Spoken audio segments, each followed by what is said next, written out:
বিসমিল্লাহির রহমানির রহিম।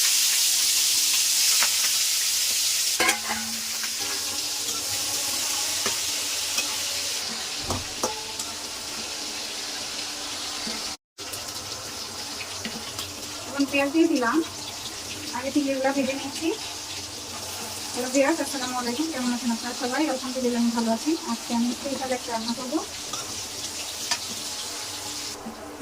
পেঁয়াজগুলো আগে একটু ভেজে নিব।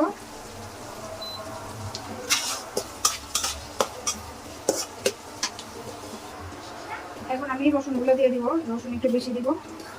রসুনটা দিয়ে কিন্তু আমি ভাজবো না, একে একে এখন সবগুলো মশলা দিয়ে দিলাম। এখন দিয়ে দিলাম হলুদ গুঁড়ো, মরিচ গুঁড়ো, মরিচটা অল্পই দিব, হালকা ঝাল দিব, ধনে গুঁড়ো, জিরে গুঁড়ো।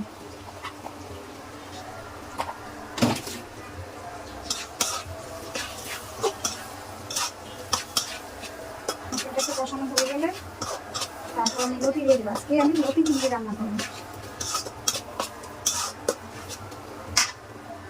কষানোর জন্য একটু পানি দিয়ে দিলাম। মশলা কষানো হয়ে গেছে, এখন আমি এই লতিগুলো দিয়ে দিলাম।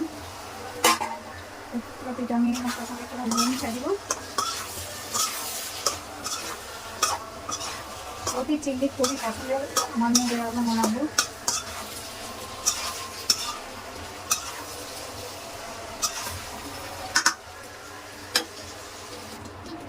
এখন দিয়ে দিলাম একটু নারিকেল। নারকেল দিয়ে লতি চিংড়ি খুবই টেস্ট।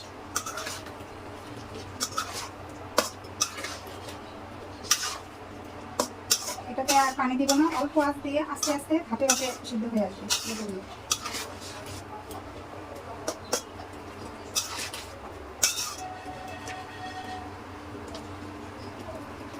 আমি কিন্তু লবণ দিতে ভুলে গেছিলাম, এই জন্য ভাবতেছিলাম যে কী ব্যাপার, লতিগুলো নরম হচ্ছে না কেন। লবণ না দিলে দেখছেন নরম হয় না, এখন নরম হয়ে যাবে। কাঁচামরিচ দিয়ে দিলাম, হয়ে গেল আমার রান্না। দেখুন তো কেমন হয়েছে, নারকেল দিয়ে লতি চিংড়ি।